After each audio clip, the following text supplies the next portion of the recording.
San Diego, California. This city stands at the forefront of the life sciences industry, where innovative medical technologies become reality. It is here that a single small pill emerged, one that could fundamentally disrupt how patients around the world receive treatment. Its name is Paltusotine. Unlike existing treatments for acromegaly that must be administered through injections, this drug is taken once daily by mouth. That single shift, oral administration, has the potential to dramatically transform patients' quality of life. Acromegaly is a progressive and rare endocrine disorder in which excess growth hormone causes a patient's face, hands, feet, and internal organs to become abnormally enlarged. The standard treatment typically involves monthly injections of somatostatin analogs like octreotide or lanreotide, and in some cases, pegvisomant, a growth hormone receptor antagonist, is also administered. However, this method of treatment places considerable psychological and physical burdens on patients. Injection site pain, the hassle of regular clinic visits, and breakthrough symptoms near the end of dosing cycles force patients to live a life dictated by their treatment. Against this backdrop, paltusotine was proposed as a revolutionary shift in therapeutic delivery and patient convenience. Developed by Crinetics Pharmaceuticals, a US-based biotech company, the drug demonstrated efficacy in both the PATH-FNDR1 Phase 3 clinical trial in September 2023 and the PATH-NDR2 Phase 3 trial in March 2024. In both trials, all primary and secondary endpoints were met.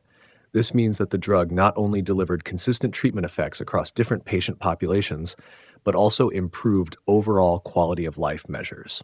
Patients switching from injections maintained stable insulin-like growth factor 1 IGF-1 levels with improved convenience, while treatment-naive patients achieved rapid hormonal control. Moreover, the drug showed promise in treating carcinoid syndrome caused by neuroendocrine tumors, improving symptoms such as flushing, abdominal pain, and diarrhea. Crinetics Pharmaceuticals submitted a new drug application NDA for paltusotine to the U.S. Food and Drug Administration in December 2024. The FDA accepted the application and set the PDUFA target action date for September 25, 2025. That day is today. But despite the significance of this milestone, the market remains eerily silent.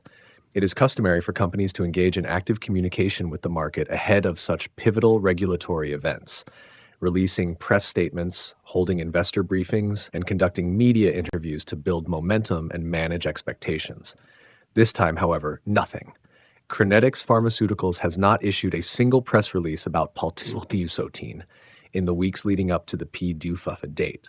The company's website, investor materials, and social media accounts make no mention of the drug.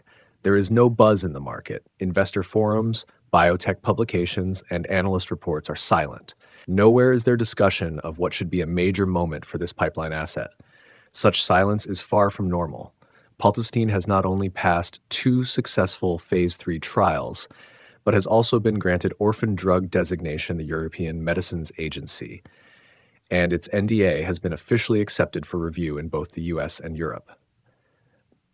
Under such circumstances, companies typically take every opportunity to showcase progress and build market enthusiasm. Crinetics is doing none of this.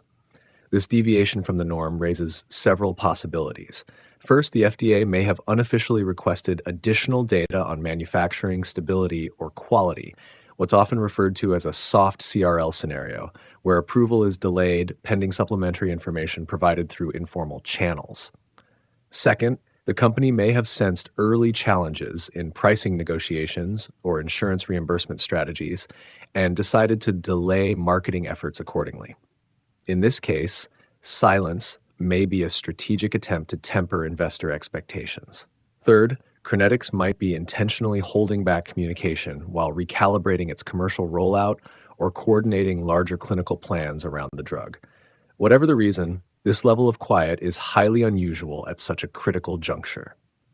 As of now, Crinetics holds approximately $1.2 billion in cash and equivalents and has stated that it can operate through 2029 without needing to raise additional capital. In addition to paltusotine, the company has other pipeline assets like atumelnant, currently designated as an orphan drug for congenital adrenal hyperplasia, with trials planned for expansion into Cushing's syndrome.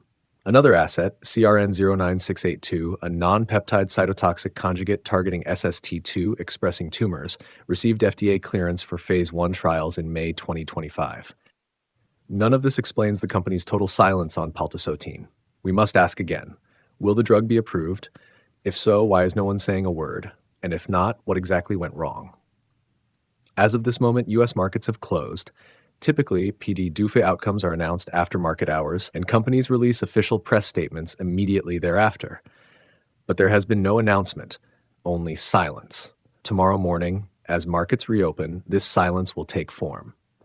We will finally learn whether this drug stands at the dawn of a new era in endocrine therapy or is destined to be remembered as one of the quietest failures in biotech history. This is not simply about a single approval. This drug's fate could shape patients' lives, redefine the oral therapy market, and most importantly, determine investor confidence in the biotech sector as a whole.